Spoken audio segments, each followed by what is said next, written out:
Sherlock, ja. Tomu Lula i Pelerina. Pažljivo sve posmatra i nije naivan.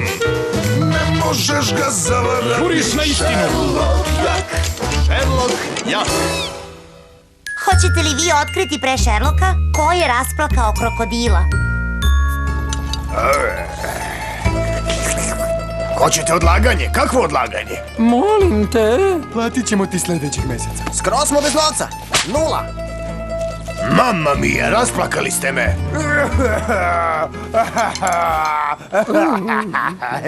Ne, posao je posao. Ja sam bankar, pozajmio sam vam novac, morate da mi ga vratite, jasno? I ja imam troškove, znate? Pa kako ti se sviđaju špagete sa jastogom i paprikama? Savršeno. Koliko košta? Kuća časti. Divno. Pa šta ako ne možemo da ti vratimo? Pa sve što imate će biti moje. U redu, pošto sam dobar, vratit ćete mi ono što mi dugujete do sutra. U redu? Zdravo. Da.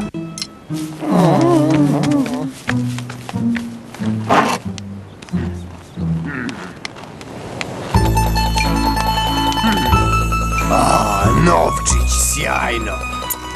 Bogatstvo i sreća.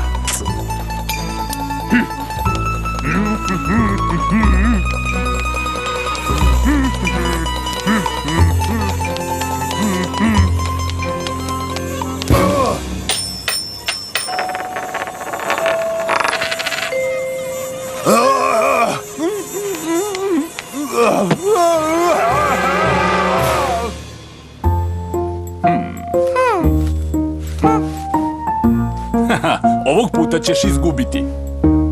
Krajnje je vreme, pobedila sam već 8 puta. Imam sjajne karte iz porodice poljskog cveća.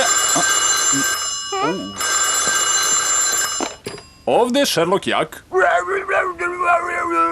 Tomu Lula i Pelerina, juriš na istinu. Hermiona dužnost zove. Krokodil je u nevolji. Šta ćemo sa partijom u kojoj je trebalo da pobediš? Nema problema, nastavit ćemo je posle istrage. Kakav košmar, najgori dan u mom životu. Ovih komarci. Šta se to ovde dešava? Pomenuo si neki užasan zločin. Neko mi je razbio omiljenu kasicu prasicu. Tamo je stajala.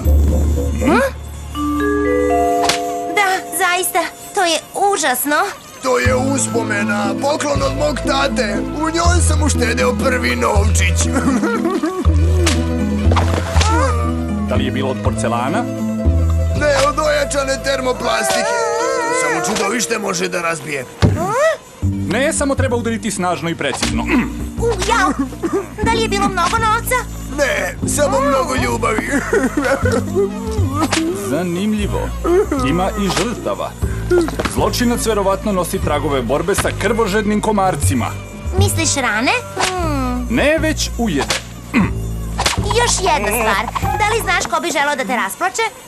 Da, budikavo prase, kengur i nilski konj. Ljubazno sam im pozajmio novac, a sad odbijaju da mi ga vrate. Sve su to lopovi. On je lopov.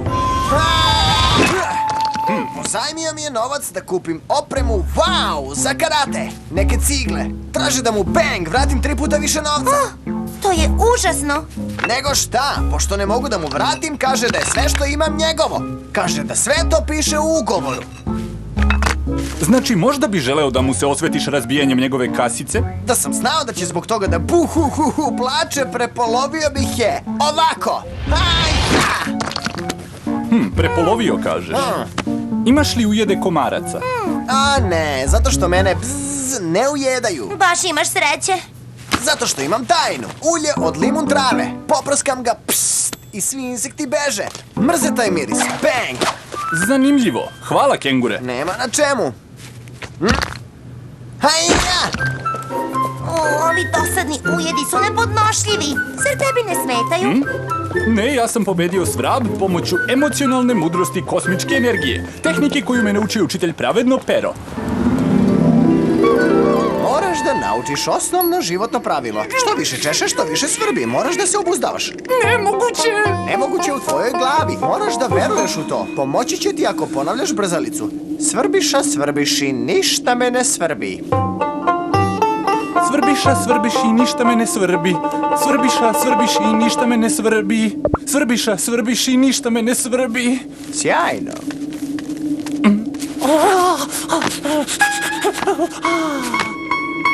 Kako je dobro.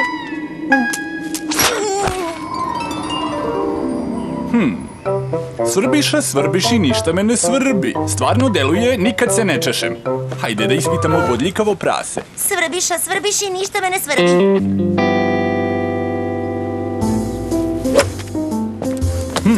O, baš ti je lepa trava, prase.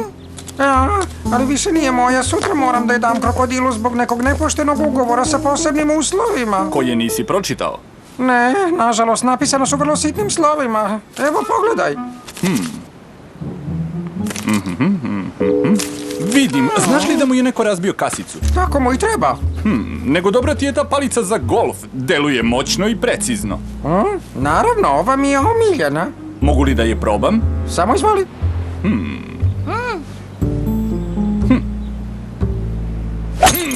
Stomulula i pelerina, izvinjavam se.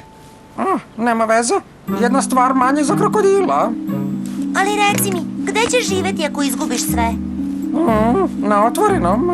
Zar se ne plašiš komaraca?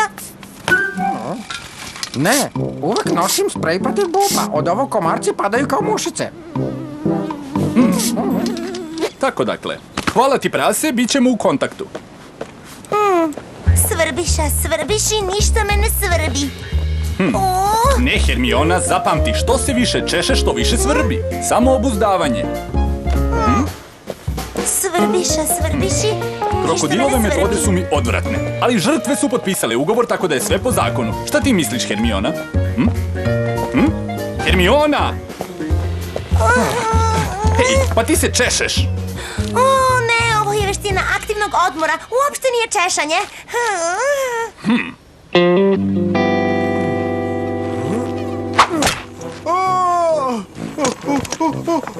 Dobro jutro, Nilski. Jesi li dobro? Ne, ovaj čekić odvija da udari gde ja hoću. Ali baš je veliki. I vrlo koristan. Vidi, rastorit ću ovu beskorisnu stoličicu na deliće. Majstorisanje ti baš i nije jača strana. Volim to, ali sam malo smotan. Zato sam pozajmio novac od krokodila da kupim čekić odvijač sa dinamičkim pulsiranjem. Jedna mašina za sve kućne popravke. I pali se samo jednim dugmetom. Ne spominji mi dugmat.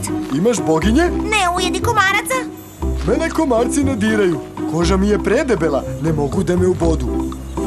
Reci mi, jesi li zadovoljan novom alatkom? A nisam mogao da je uključim, pa sam je rastavio. Sada uopšte ne radi. Aha! A još duguješ pare krokodilu? Da, ali ne mogu da ih vratim. A pošto sam potpisao ugovor sa uslovima u sitnim slovima, on je sad vlasnik moje kuće.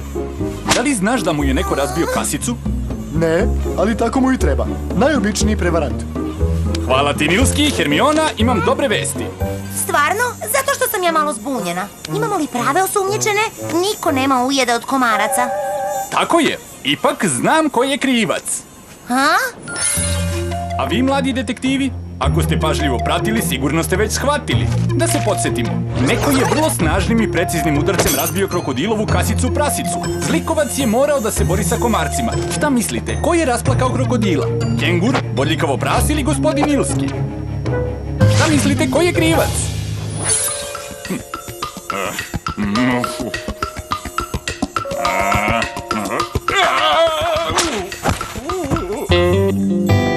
Slučaj je jednostavan.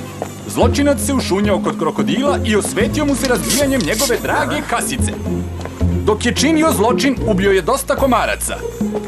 Gospodine Nilski, kao i drugi osumnjičeni, imaš dobar razlog da budeš ljut na krokodila zbog nepovoljnog ugovora koji si potpisao. Trebalo je pažljivo da ga pročita. Nisam ja kriv. Ali naravno, tvoja koža je predebela i komarci ti ne smetaju. Zašto bi ih ubijao? Osim toga, suviše si trapav da bi uspeo da razbiješ kasicu prasicu. Kengure, ti si majstor karatea. Mogao si da razbiješ kasicu jednim udarcem, I voleo bih. ali ti bi je prepolovio kao ovu ciglu. I koristiš ulje od limun trave koje tera komarce. Zašto bi ih ubijao?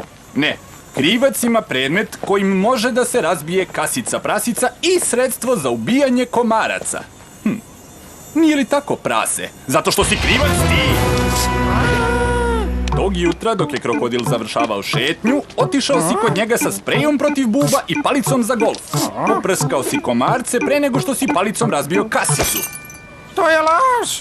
Ovi mrtvi komarci te optužuju, prase, kao i oni koje smo pronašli pored kasice. O, ti mali, kad te sad dohvatim, vidjet ćeš. Samo polako, prase će biti kažnjen u skladu sa zakonom. Da bi sve bilo sređeno, potpisat ćeš ovaj ugovor. Šta? Ugovor? Nema potrebe da ga čitaš, to je samo formalnost. U svrhu istrage. U redu, nema problema. Želim da prase plati za svaku suzu koju sam prolio. A sutra ću ja da budem vlasnik svega što imaju. Mislim da to neće biti moguće. Član 19.11. Opraštaš kamatu prasetu, kenguru i nilskom. Vratit će ti samo ono što su pozajmili. Šta? Kakva je to prevara? Nije prevara, sve je po zakonu. Pročitaj ovde, piše malim slovima. To je nauk za sve. Ne potpisujte ugovor pre nego što ga pročitate, čak i ako piše malim slovima. To je posljednji deo. O ne, pogledaj, pogrešio si. Počni iz početka. Naravno, nije praktično za igranje karata, ali tako se nećeš češati. Dakle, u porodici poljskog cveća želi maslačak. Naravno, tako sigurno neću pobediti. Svrbiša, svrbiši, ništa me ne svrbi. Svrbiša, svrbiši. Uloge tumačili Marko Mrđenović, Jelena Stojiljković, Sofija Juričan, Lako Nikolić i Milan Tubić. Tonski